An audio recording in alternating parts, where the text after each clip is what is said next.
Tax लो, सहूलियात दो। ये हुकूमत और अवाम का वो गैर एलानिया मुआहदा है जिसकी बुनियाद पर किसी भी रियासत की बुनियाद टिकी होती है। हालिया बजट में हुकूमत ने पाकिस्तानियों से टैक्सेस में तो भरपूर इजाफा कर दिया है, लेकिन इसके बदले में अवाम को मिलने वाली सहूलियात का कहीं कोई जिक्र नहीं है। हालिया बजट में हुकूमत तनख्वाहदार तबके पर टैक्स की शरह 45% तक ले गई है, जो कि नॉर्वे में राइट्स टैक्स की शरह के बराबर है। नॉर्वे उन ममालिक में शामिल है जहाँ सबसे ज़्यादा टैक्स वसूल किया जाता है, और अब पाकिस्तान में भी उसी सफ़ में हम लोग खड़े हैं कि जहाँ पर टैक्स सबसे ज़्यादा लिया जा रहा है। हुकूमत अवाम को क्या उस टैक्स के बदले वो सहूलियात भी फराहम करने वाली है जो नॉर्वे में एक आम आदमी को हासिल है? इसी सारी सूरत हाल पर बात करने के लिए इस वक्त हमें माहिर मुआशियात डॉक्टर खाकान नजीब साहब ने ज्वाइन किया। अस्सलाम वालेकुम डॉक्टर खाकान। वालेकुम अस्सलाम। डॉक्टर खाकान, हम लोग अब नॉर्वे के बराबर खड़े हो गए। जितना टैक्स वहाँ वसूल किया जाता है उतना ही टैक्स पाकिस्तानियों से भी लिया जाएगा, लेकिन अगर सहूलियात का कंपैरिजन किया जाए तो मेरा ख्याल है कि यहाँ पर सहूलियात नारोवाल वाली हैं। बिल्कुल ठीक बात है, हमें यहाँ पर सफ़र पे भी, तालीम पे भी, खुराक पे भी, रिहाइश पे भी, हर चीज़ पर हमें टैक्स पे करना है। तो ये ज़्यादती नहीं है? रियासत तो माँ का दर्जा रखती है, तो इस तरह से ख्याल रखा जा रहा है पाकिस्तानियों का कि पैसे ही दो बस, सहूलियात नहीं है।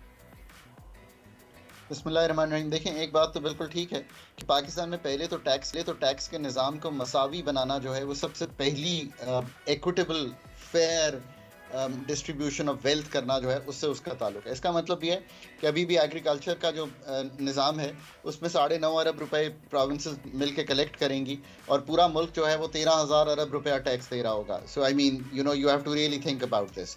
नंबर 2, रियल एस्टेट पे 15% कैपिटल गेन्स टैक्स है। फॉर एग्जाम्पल, जो हाईएस्ट सैलरी अर्नर है वो 39%, 40% टैक्स दे रहा है, और जो हाईएस्ट यानी कि 1 करोड़ से ऊपर छोटा कारोबारी है जिसको आप चाहते हैं कि वो पनपना शुरू हो, दुनिया से कनेक्ट हो, एक्सपोर्ट करे, चप्पल बनाए, गाड़ी की बत्ती बनाए, वो जो है 50% टैक्स देगा अगर 1 करोड़ से ऊपर चला जाता है अपनी इनकम में। सो रियली हुकूमत को ये सोचना था कि उसने कोशिश ज़रूर की है कि कुछ रियल एस्टेट पे टैक्स बढ़े, पर अभी भी रिटेलर्स 42,000 रजिस्टर हुए हैं। आई मीन ये कहाँ का इंसाफ है कि ये मेरे भाई बहन जो हैं वो कहते हैं हम 30 लाख हैं पर हम रजिस्टर नहीं होंगे। सो अगर रजिस्टर नहीं होंगे तो फिर टैक्स जो है वो वेज अर्नर पर, वो टैक्स जो है वो हमें लगाना पड़ेगा स्मॉल एंड मीडियम एंटरप्राइज पर जो ऑलरेडी रजिस्टर्ड हैं, और फिर जो एग्जेम्पशंस उड़ानी है हमने सेल्स टैक्स की, तो जो इनडायरेक्ट टैक्सेशन है उसको भी लगाना पड़ेगा।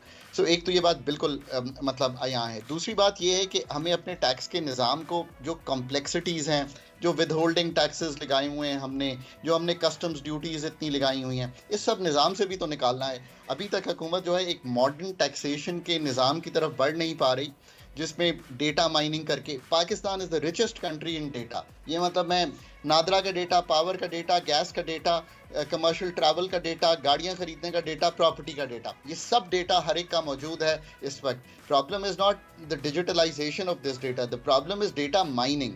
यहाँ पर आके फिर बात वहीं रुकती है कि you need to get professionals who understands these kinds of things.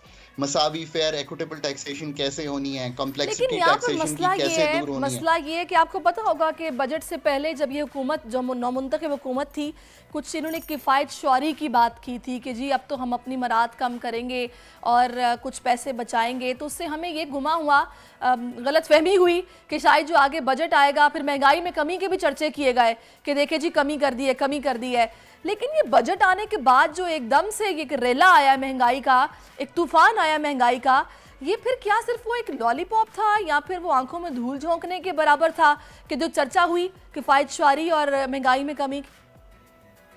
देखिए, एक्सपेंडिचर रिफॉर्म्स पे जो अथॉरिटीज़ का जो व्यू है बड़ा क्लियर है, और वो ये है कि हमने अभी एक कमेटी बनाई है, वो हमें बताएगी कि हम कैसे एक्सपेंडिचर रिफॉर्म्स की तरफ बढ़ सकते हैं। पिछले, वैसे मैं हमेशा कहता हूँ कि जनरल मुशर्रफ की national commission for government reform से लेकर आज तक अगर हम कमिटीज़ की रिपोर्ट्स ही देखें तो बेइंतहा होंगी, but let's give the government it's due. And हम कहते हैं कि गवर्नमेंट फिर एक व्यू लेना चाहती है कि इस पे कैसे बढ़ना है।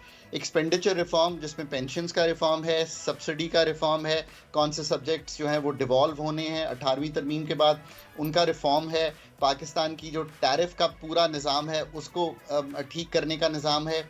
PSDP यानी कि डेवलपमेंट स्पेंडिंग का पूरा निज़ाम जो है उसको ठीक ऑन इन्वेस्टमेंट पे बेस्ड प्रोजेक्ट्स में लेके जाना है। सो एक्सपेंडिचर का तो एक बहुत बड़ा रिफॉर्म है और ये बात आपने बिल्कुल सही रखी। फिर इसी में हुकूमत को कैसे आप लीनर बनाएंगे, लीनर से मतलब है हुकूमत का हुजम किस तरह कम करेंगे। मिनिस्ट्रीज ही कम करने की बात नहीं है, आप जरा लेयर्स देखें जो गवर्नमेंट से फाइल गुजरती है उसको किस तरह कम करेंगे। मेरा ख्याल है अभी तो ये सोच ही शुरू नहीं हुई, अच्छा ये बड़ा डीपर काम है, एक्सपर्ट्स डॉक्टर मानता है। खाकान और एक काम बिल्कुल जिसकी बिल्कुल एक सेकंड दीजिएगा, जो अभी बात ही नहीं शुरू हुई वो ये है कि पाकिस्तान 10,000 अरब हम्म 10,000 बिलियन मार्कअप और डेट की पेमेंट में करने जा रहा है। खुदारा ये रियलाइज करें हम कि इसका एक बहुत बड़ा, ये 35 अरब डॉलर के करीब बनता है। आपको अपना डेट सस्टेनेबल बनाने के लिए इंटरवेंशंस करनी पड़ेंगी, डेट को रीप्रोफाइल करना पड़ेगा। इसकी तो अभी बजट में गुफ्तगू ही नहीं शुरू हुई। ये बातें मैं इसलिए कर रहा हूँ कि आज मौका है इस गवर्नमेंट के पास कि अगले 2-3 साल में ये डिफाइन करे चीज़ें, टैक्सेशन को ब्रॉड बेस करना, डेट की रीप्रोफाइलिंग करना, एक्सपेंडिचर के रिफॉर्म करना, रनिंग ऑफ द स्टेट को तब्दील करना, सूबों पे बोझ डालना, उनको देखिए एफिशिएंट बनाना, एसओई से सही जान छुड़ाना। बिल्कुल। अच्छा मुझे डॉक्टर खाकान ये बताएगा कि हम आईपीपीज को एक बड़ी तादाद में पैसा दे रहे हैं, जिसको मैं भत्ता कहूँगी, उसके अलावा जो मरात हैं ब्यूरोक्रेसी के पास वो भी आपके सामने है। मुझे ये बताएगा कि इस बजट आपने बड़ा बगौर जायज़ा लिया है, आप मुझे बता सकते हैं कोई ऐसी चीज़, कोई ऐसा रिलीफ जो कि आपके ख्याल में इस बजट में ख़ास तौर पर आवाम को दिया गया जिसके वो मुस्तहिक थे? अभी भी अथॉरिटीज़ ये कह रही हैं कि हम आईपीपी से गुफ्तगू करेंगे, let's believe them for a while and से कि वो करेंगे। 17 चाइनीज़ आईपीपीज़ हैं, 11,000 मेगावाट के पावर प्लांट्स हैं, 15 अरब डॉलर है जहाँ तक मेरा मुशाहिदा कहता है। अब इनसे बात करनी पड़ेगी, इनको भी रीप्रोफाइल करना पड़ेगा डेट्स को, तो इनसे बात कीजिए, ये बिल्कुल ज़रूरी है, ये बात आपने दुरुस्त रखी।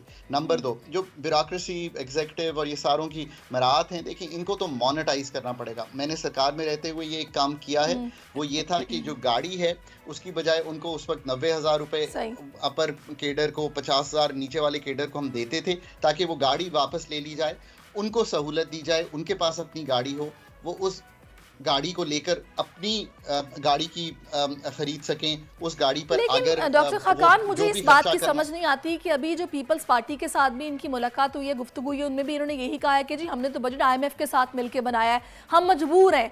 मुझे ये समझ नहीं आती कि आईएमएफ को ये नज़र नहीं आता कि इस मुल्क में कितनी सस्ती बिजली जो मुलाजमीन काम करते हैं बिजली के महकमों में उनको दी जा रही है, ब्यूरोक्रेसी के पास कितनी मराहत हैं, हुकूमती वुज़रा के पास कितनी मराहत हैं। क्या वो ये नहीं उनको कहते कि भाई आप इसको कट ऑफ करें और गरीब को रिलीफ पहुंचाएं?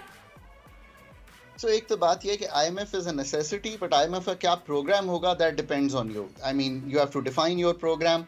आप उधर से 10-11 PhDs आते हैं, सेक्टोरल एक्सपर्ट्स हैं। मैं बार बार अथॉरिटीज़ को अक्रॉस द वर्ल्ड ये कहता हूँ जो प्रोग्राम्स ले रही होती हैं, अपना प्रोग्राम डिफाइन करने के लिए, अपनी मॉडलिंग करने के लिए, अपने डेटे के लिए अपने एक्सपर्ट्स रखें जो पोजीशन ऑफ पावर में ऐसे लोग हों जो कि डिफाइन कर सकें आपका प्रोग्राम, सो दैट आप IMF से बेहतर निगोशिएट कर सकें। ये बात बिल्कुल क्रिस्टल क्लियर है। आई एम रियली होपिंग कि अथॉरिटीज़ ये कर रही होंगी।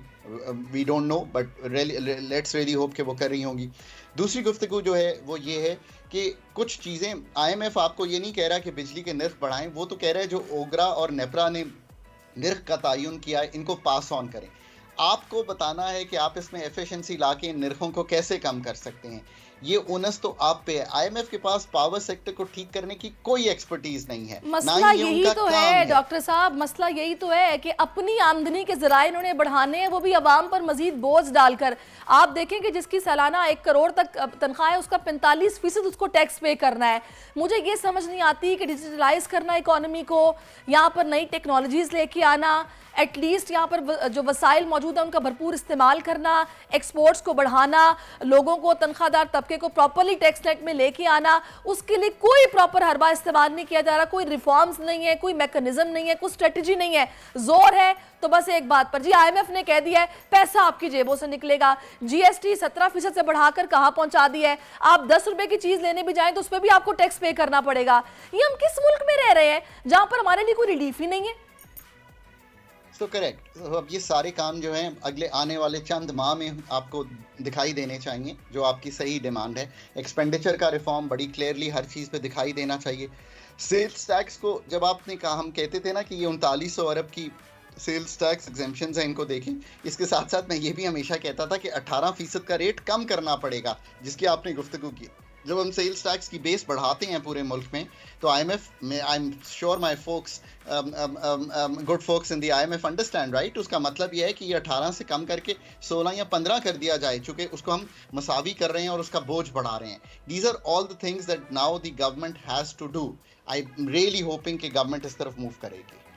मुझे बहुत अफसोस है इसमें डॉक्टर खाकान के, आप अंदाज़ा लगाइए कि पाकिस्तान में जो एक यूनिट है उसकी कीमत 10 रुपये है और भारत में यही एक यूनिट की कीमत जो है नाज़रीन तकरीबन बनती है 7 रुपये, जो पाकिस्तान 21 रुपये बनते हैं।